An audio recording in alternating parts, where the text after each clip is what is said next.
All right, district breakdown time. There he is, man. Professor Diggs. We're talking 3-6A. We've moved up to the 6A districts. 3-6A has Trinity. We have a new team in Crowley, and we lost Halton. But who do you think is going to win this district? I guess that's a dumb question. But where do you think the tiers lie on this one? I love hearing your tiers formations. Haltom, you're fired. And for Haltom, I think they would have preferred to be in this district. Yeah. But it is what it is. We have to realign. And Crowley, that 35 West corridor is exploding with growth. And I think we're going to see even more of that 35 West infusion over here to the District 3-6A as we go in the future. Trinity is definitely the number one team, and they are in the tier by themselves. I think the second tier is going to be where there's going to be a little bit more debate. In the off season, we have a new coach at Trinity, and it's going to be a name that a lot of people are familiar with, Aaron Lineweaver, and how is he going to fare as the man? And obviously he's kind of grown up in this program, so he's very familiar with kind of the intangibles of the community and kind of the expectations. But Trinity has some outsized expectations. They're pretty much considered one of the teams of the decade, one of the teams of the new millennium.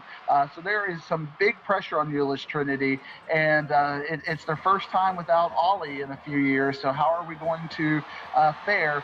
And as always, Euless Trinity, the pipeline is there, the talent is there, and they got Gary Maddox coming back, and that's a pretty big name to have coming back. He was a pretty good compliment to Ollie last year, kind of that 1-2 punch. A lot of people are really talking about this young quarterback coming in for Euless Trinity, Ethan Williams-Wright, kind of having some comparisons to some of the other quarterbacks at Trinity over the last few years as being up there in that same tier. And Demarion Dean coming back at running back, Buddy Leota coming back at running back. Obviously, Trinity is not changing anything. We're going to see lots of backs. We're going to see lots of misdirection.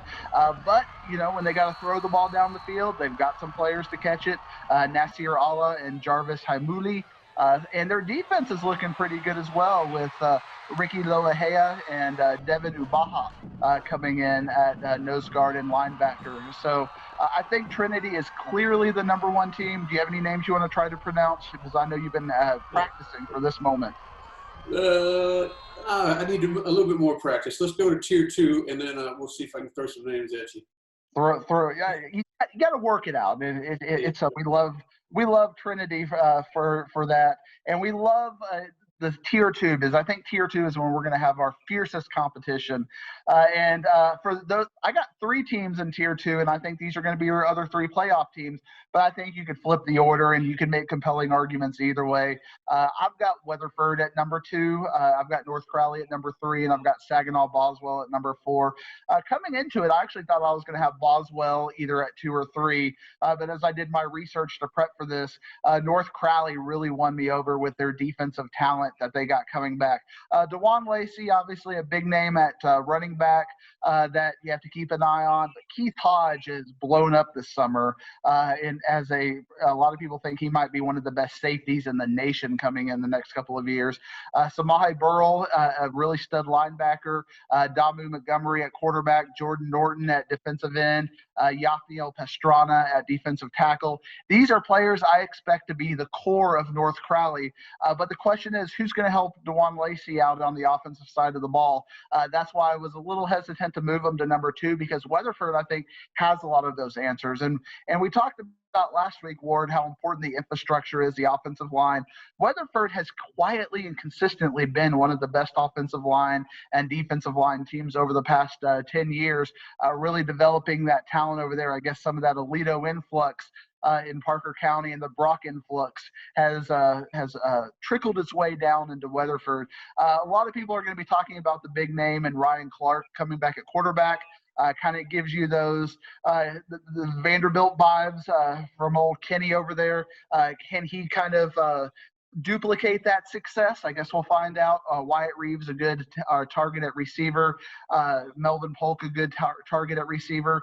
Carson Daniel, the top of that offensive line. I think Weatherford is going to be really good offensively. Defensively, they got a couple of players that I think will give them that boost in Trey Rucker and Keats Bohannon.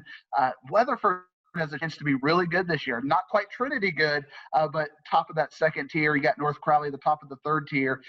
Saginaw Boswell is a very talented team as well, so I could see Boswell beating either of those teams. 1 or 2 turnovers, maybe a couple of young kids that weren't on our radar who are starting to perform, could really get Saginaw Boswell. A couple of years ago when they made the playoffs, they had, with some freshmen were really contributing, and now you see them coming up and starting to really contribute at the varsity level. Sawyer Farr is a quarterback I'm keeping an eye on. Nicholas Hawthorne at receiver.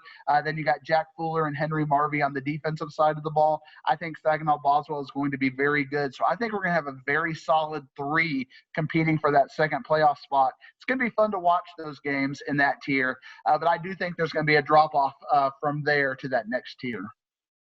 It's true. I was talking to Coach Abishan about Sawyer Farr because of his newcomer of the year and all, but he's such a big baseball player. They're throwing scholarships at him left and right with baseball. So he actually put off his spring warm-ups until they got to the summer, so they could actually have him in there working out with him.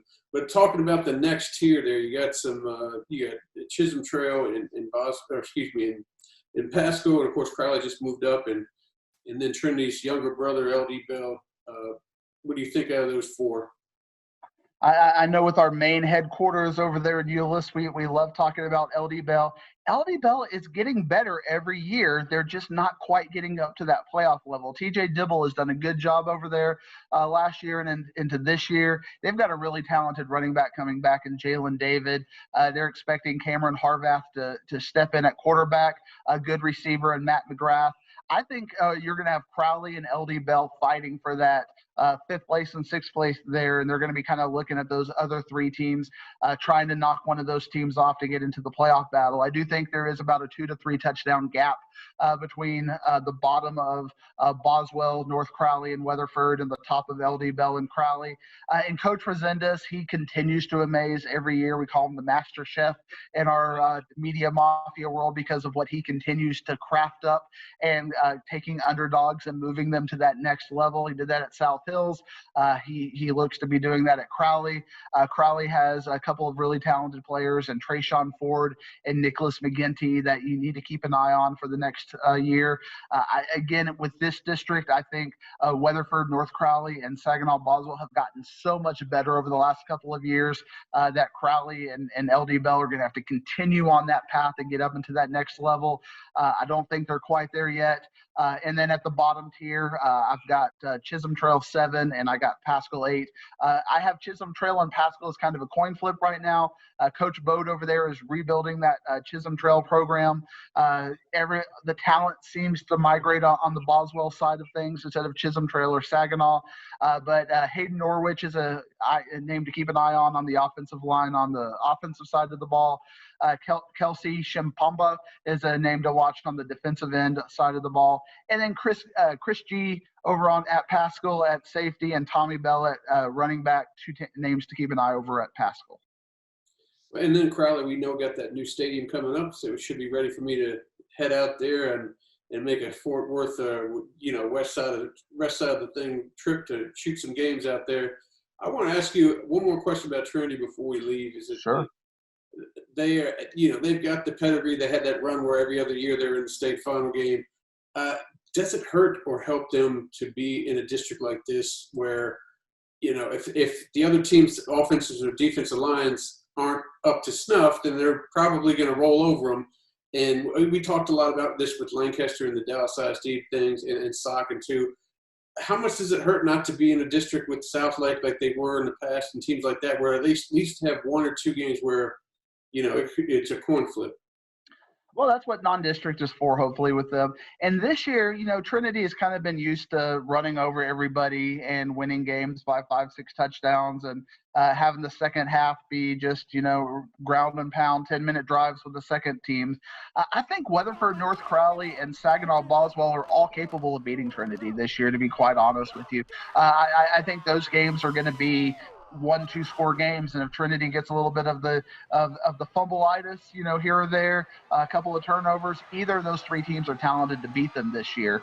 And because Trinity, I don't think has the talent that they've had in the past. I don't think Trinity is a surefire top 3, top 5 team in the Metroplex right now. So you get Trinity more at maybe a 10 spot, and you got Weatherford, North Crowley, Saginaw, Boswell, maybe 20 to 25 in the area. I think there's a lot more parity for Trinity to push them up to that, to try to get back there. Now, if they come in with a chip on their shoulder, what Line Weaver finds that magic back and they start to roll over everybody, I start to think, because they're in the top half of the Region 1 bracket where they play the West Texas teams pretty early, I think they have a good chance to maybe go 3 or 4 rounds.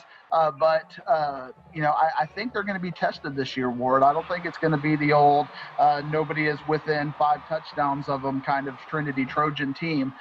Weatherford and North Crowley and Saginaw Boswell have all gotten better, and I think they look at Trinity now as no longer that elite team to fear, and I think that Trinity is going to have to put some fear back into this district and earn their way back into that respect.